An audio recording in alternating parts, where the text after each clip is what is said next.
Hi everyone, welcome to study कर। मैं दुष्यंत आपका बहुत बहुत स्वागत करता हूं आपके अपने परिवार स्टडी कर के अंदर। तो कैसे हैं आप लोग? उम्मीद करता हूं बहुत ही शानदार होगे, जबरदस्त होगे और अपनी पढ़ाई को आगे अच्छी तरीके से बढ़ा रहे होगे। तो आइए दोस्तों, आज करते हैं बच्चों स्टार्ट आपका मौर्योत्तर काल।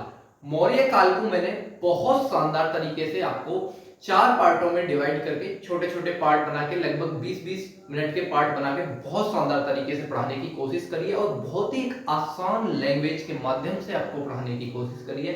हर एक चीज को स्ट्रक्चर बनाकर आपको समझाने की कोशिश करी है ताकि आपको ज्यादा से ज्यादा चीजें समझ आ सके और आप कम भूल पाओ। हिस्ट्री को पढ़ने का सबसे अच्छा तरीका यही होता है कि ज्यादा से ज्यादा स्ट्रक्चर बनाओ, ज्यादा से ज्यादा कहानी के बेसिस पे समझो।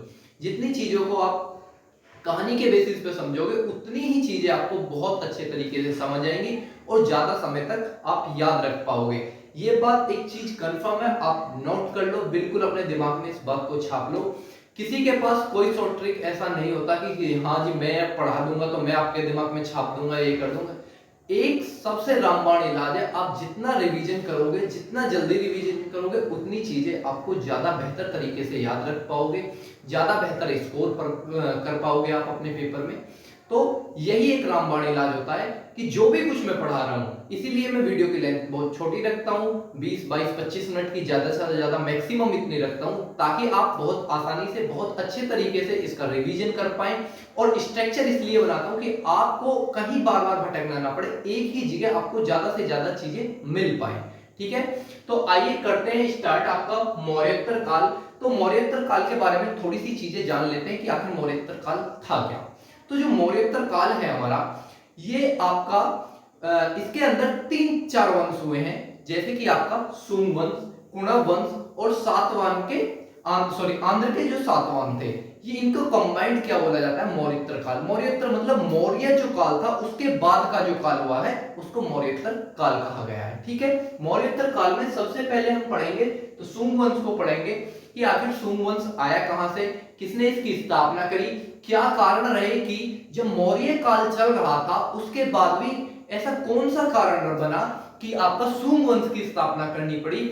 आखिर बैदरथ को क्यों आपका पुष्यमित्र सुंग ने मारा, इसके पीछे एक बहुत ही अच्छी, बहुत ही इंटरेस्टिंग कहानी है, बहुत अच्छी तरीके से मैं आपके साथ में डिस्कस करूंगा। आगे बढ़ने से पहले आपसे कहना चाहूंगा, यदि अभी तक आपने चैनल को सब्सक्राइब नहीं किया है तो प्लीज पहले चैनल को सब्सक्राइब कर लें और पास वाले बेल आइकन को भी प्रेस कर लें ताकि आने वाली हर एक वीडियोस की नोटिफिकेशन आपके पास में जाती रहे, आपकी तैयारी एक बहुत अच्छी दिशा में बढ़ती रहे और आप अच्छे तरीके से चीजों को समझ पाए। ठीक है, आइए करते हैं स्टार्ट आज की क्लास को। तो आपका जो सुंग वंश हुआ था, पुष्यमित्र सुंग ने इसकी स्थापना की थी आपका 185 ईसा पूर्व के आसपास में। तो आपका जो सुंग वंश था, पुष्यमित्र सुंग ने इसकी स्थापना किस लिए की? आपको पता होगा, अशोक जो कि आपके मौर्य काल के राजा हुए थे, सबसे प्रतापी राजा हुए थे आपके मौर्य काल में अशोक। तो कलिंग का जो युद्ध हुआ था 261 ईसा पूर्व में, कलिंग का युद्ध लड़ा गया था। उसके बाद में अशोक से एक व्यक्ति की मुलाकात होती है जिसका नाम होता है क्या?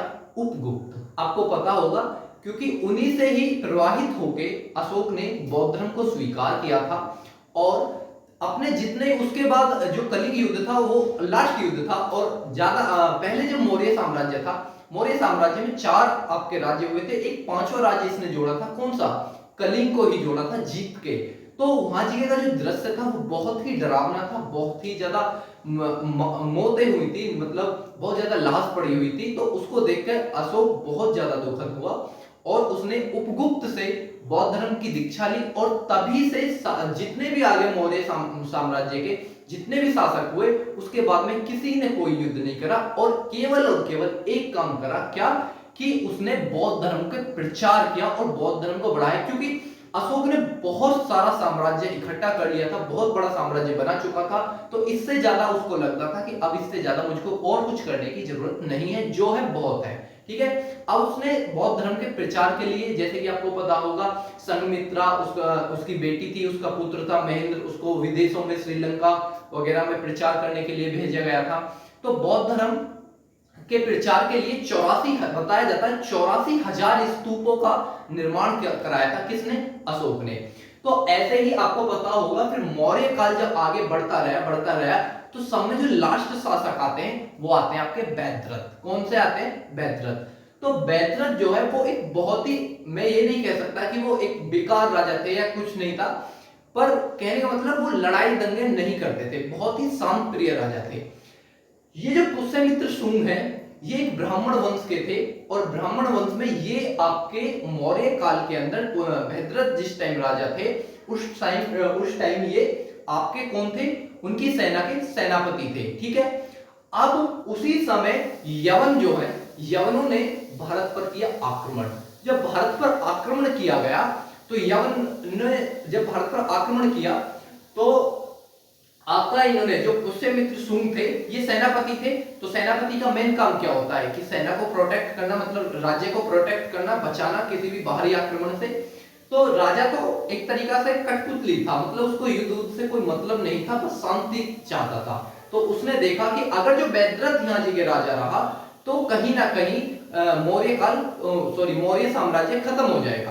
तो इसलिए पुष्यमित्र शुंग ने क्या करा, आपके बैदरथ की हत्या करके उसने कौन सा अपना वंश डाल दिया, उसने शुंग वंश की स्थापना कर दी पुष्यमित्र शुंग ने। इसीलिए क्योंकि आपका बैदरथ संभाल नहीं सकता था। यवन जो थे बेसिकली ये जो अफगानिस्तान वाला क्षेत्र है, इन यहाँ के जो लोग थे, यहाँ से जो आक्रमण हुआ था उनको हम यवन बोलते हैं। ठीक है। तो ये थी इसके पीछे कहानी कि आखिर इसकी स्थापना क्यों हुई, क्या कारण रहे थे। बहुत अच्छी तरीके से मैं आपको समझा पाया हूं। आइए अब आगे देखते हैं। इसके जो एग्जाम के हिसाब से बहुत इतना ज्यादा इंपॉर्टेंट नहीं है, पर फिर भी एक आध क्वेश्चन बन जाता है तो वो आपसे नहीं छूटना चाहिए। बहुत अच्छी तरीके से मैं आपको पढ़ाने की कोशिश करूंगा। ये 4-6 फैक्ट है, यहीं से क्वेश्चन आज तक बना है और यहीं से डेफिनेट आपको आगे भी मिलेगा, इससे बाहर कभी नहीं पूछा जाता है। ठीक है। पुष्यमित्र शुंग 185 ईसा पूर्व से 151 ईसा पूर्व तक इनका जो कार्यकाल रहा है आपका पुष्यमित्र शुंग का। ठीक है। अंतिम सम्राट मौर्य सम्राट बैदरथ की हत्या कर सेनापति, कौन सेनापति? पुष्यमित्र शुंग। पुष्यमित्र शुंग के लिए बोला गया सेनापति पुष्यमित्र शुंग ने शुंग वंश की स्थापना की। मैंने आपको बहुत अच्छी तरीके से समझा चुका हूं कि क्या कारण रहे थे कि आपका पुष्यमित्र शुंग ने शुंग वंश की स्थापना की थी। तो किस कारण की थी? वो यही कारण थे क्योंकि बैदरथ एक अच्छे राजा ना होने के कारण इन्होंने सोचा कि आने वाले समय में यहाँ जी यवनों का राज हो जाएगा, इसलिए इन्होंने आपका बैदरथ की हत्या कर दी थी और शुंग वंश की स्थापना कर दी थी। ठीक है। आगे चलते हैं। पुष्यमित्र शुंग ने 2 अश्वमेध यज्ञों का आयोजन कराया था जिसके पुरोहित पतंजलि थे। तो समझेंगे अश्वमेध जो यज्ञ हुए थे, ये क्वेश्चन बना है आपका, कई बार पूछा गया है। तो ये क्वेश्चन कई बार बना है आपसे और पूछा गया है कि आखिर पुष्यमित्र शुंग ने कितने अश्वमेध यज्ञ कराए थे? तो 2 अश्वमेध यज्ञ कराए थे और उसके जो पुरोहित थे वो कौन थे? आपके पतंजलि थे। ये पतंजलि वही पतंजलि है जो पहले हमारे योग गुरु हुए हैं। ठीक है। आगे देखते हैं। पुष्यमित्र शुंग के बाद इस वंश में 9 शासक हुए थे। तो जो पुष्यमित्र शुंग थे इसके बाद भी शुंग वंश में 9 शासक हुए थे, जिसमें 2-3 इंपॉर्टेंट है, जैसे कि अग्निमित्र, वसुमित्र और आपका 1-2 और हुए थे। तो अग्निमित्र जो थे वो आपके पुष्यमित्र शुंग के पुत्र थे। ठीक है। ऐसे ही उनके पुत्र आगे रहे होंगे। तो ये एक दो कभी कभार आपसे पूछ लेता है, तो मैंने आपको बता दिया है याद रखने के लिए। अग्निमित्र, वसुमित्र ये कौन थे आपके? आगे ऐसे ही इनके राजा थे। इनका एक खास बात ये थी कि जो इनके आगे शासक हुए, जो राजा हुए, उनके हर एक के नाम के पीछे मित्र जरूर जुड़ा हुआ मिलेगा आपका, जैसे पुष्यमित्र, अग्निमित्र, वसुमित्र, इसी प्रकार से। ठीक है। आगे देखते हैं। शुंग काल में भागवत धर्म का उदय हुआ, वह विकास हुआ तथा वसुदेव विष्णु की उपासना प्रारंभ की गई थी। तो समझेंगे यहां से शुंग काल के जो पहले जो काल था वो कौन सा काल था आपका? मौर्य काल था। तो मौर्य काल में किसके ऊपर बल दिया जा रहा था आपका? बौद्ध धर्म के ऊपर बल दिया जा रहा था। जब तक कौन से धर्म चल रहे थे? ज्यादातर बौद्ध और जैन धर्म पे बहुत ज्यादा जोर दिया जा रहा था। और आपका जो पुष्यमित्र शुंग था, मैं आपको बता चुका हूं कौन से किस आपका जाति से था? ये ब्राह्मण जाति से था। तो इसको लगा कहीं ना कहीं हिंदू धर्म खत्म होने की, अंत की ओर, कगार की ओर बढ़ रहा है। तो इसने क्या किया, यहां से आपका भागवत धर्म का उदय किया और ज्यादा से ज्यादा लोगों को ये समझाया कि वसुदेव विष्णु की उपासना करनी चाहिए, और यहीं से आपका हिंदू धर्म पे बहुत ज्यादा जोर दिया गया है। ठीक है, समझे? आगे चलते हैं। 75 ईसा पूर्व में सुंग वंश का अंतिम राजा देवभूति अपने आमत्य वासुदेव के पंडित संयंत्रों द्वारा मारा गया। तो अंतिम राजा कौन हुआ था सुंग वंश का? देवभूति हुआ था। देवभूति जो उसके ही आमात्य वासुदेव के द्वारा एक साजिश रची गई, उसके द्वारा मारा गया 75 ईसा पूर्व में। ठीक है, और वसुदेव ने किस वंश की आपकी नींव डाल दी?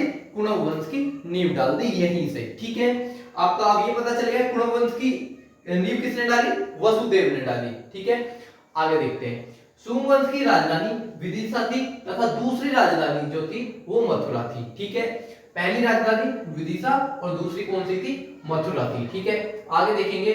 इंडो यूनानी शासक मिनांडर को पुष्यमित्र सुंग ने पराजित किया था। यह फैक्ट आपसे कई बार पूछा गया है कि इंडो यूनानी शासक मिनांडर को किसने पराजित किया था? तो पुष्यमित्र सुंग ने किया था। ये बहुत बेसिक से क्वेश्चन है और परीक्षा में यही आपसे बार बार रिपीट होते हैं यहाँ जी से। ठीक है, बौद्ध ग्रंथों में पुष्यमित्र सुंग को बौद्धों का संग्राहक कहा गया है। प्रत्येक बौद्ध के सर पर 100 दिनार का इनाम रखा गया था। ऐसा बताया जाता है कि पुष्यमित्र सुंग जो था, जो भी बौद्ध धर्म का प्रचार या बौद्ध धर्म को मानता था, उसके ऊपर 100 दिनार का इनाम रखता था। ये बौद्ध धर्म के बहुत ज्यादा खिलाफ था। पर लेकिन एक चीज, एक और प्रमाण देखा जाता है, तो वहां से हमें क्या मिलता है? पुष्यमित्र सुंग ने भरतहूत स्तूप का जो निर्माण कराया था मध्य प्रदेश के अंदर, वो किसने कराया था? पुष्यमित्र सुंग ने कराया था। तो इससे हम ये भी नहीं कह सकते कि ये जो आपका 100 दिनार वाला इनाम रखा गया था कि ये बौद्ध धर्म के एकदम खिलाफ था, क्योंकि ये तो वही जान सकते हैं कि उस टाइम पे क्या कहानी रही थी। पर यहाँ से एक चीज देखने को ये भी मिलती है कि पुष्यमित्र सुंग ने भरतहूत स्तूप का मध्य प्रदेश में निर्माण कराया तथा सांची का स्तूप जो कि अशोक ने बनवाया था, उसका आपका पुनरुत्थान करवाया था, और उसको जो जड़ लग गया था उसको रिपेयर कराया था। किसने? आपका पुष्यमित्र सुंग ने। तो ये नहीं कह सकते हम बिल्कुल कि ये बौद्ध धर्म के क्या थे? विरोधक थे। ठीक है, तो ये आपका सुंग वंश से जो भी आपके फैक्ट बन सकते हैं, इंपॉर्टेंट से इंपॉर्टेंट, मैंने आपके सामने कवर किए हैं और ये आपके लिए मोर देन सफिशिएंट है। इससे बाहर कभी नहीं पूछा जाता। आप प्रीवियस ईयर उठा के देख लीजिए, सुंग वंश से इतना ही पूछा जाता है मौर्योत्तर काल से। अब आगे जो मैं आपके लिए अगली जो क्लास लेके आऊंगा वो कुणव वंश के लिए आऊंगा, और सातवाहन जो आंध्र के सातवाहन है वो बहुत ज्यादा इंपॉर्टेंट है। उसके ऊपर बहुत अच्छे तरीके से क्लास लेके आऊंगा, मैं बहुत अच्छे तरीके से आपको समझाने की कोशिश करूंगा, और उसके बाद में आपका गुप्त काल चलेगा। ठीक है, तो वीडियो पसंद आई हो तो वीडियो को लाइक करें, शेयर करें, कमेंट करें और चैनल को जरूर सब्सक्राइब करें। Thank you for watching.